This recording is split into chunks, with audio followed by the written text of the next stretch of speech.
Hey guys, this is Alex from Answered Tech, and today I want to talk about budget smartphones and why you should consider buying one. While I usually purchase a flagship smartphone, I thought it would be interesting to see just how much different a budget smartphone is. After considering my options, I decided to pick up the Moto G4 from Motorola, since it seemed to have a nice balance of build quality and performance for the price of around $150.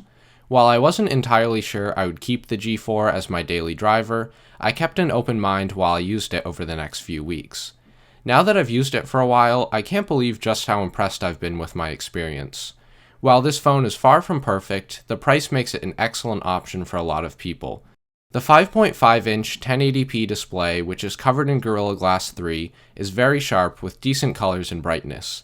The bezels are also pretty thin on the edges, so this phone doesn't feel too big considering the size of the screen. While the display probably won't blow you away, there hasn't been a time when I wished the screen was better quality. Battery life was much better than I expected, giving me around 4 to 6 hours of screen on time with moderate use.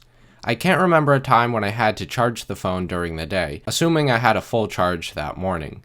The G4 also supports turbocharging through the micro USB port, so you can get quite a bit of extra runtime out of a short charge.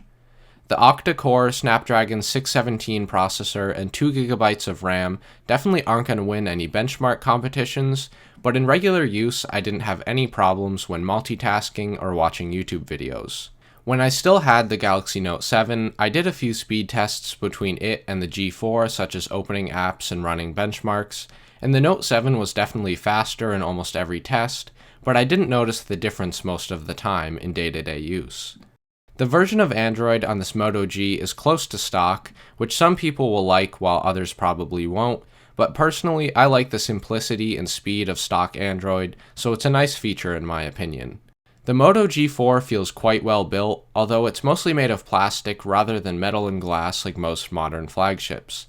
The grip from the removable back cover was good though, and I didn't feel like it was going to fall out of my hand.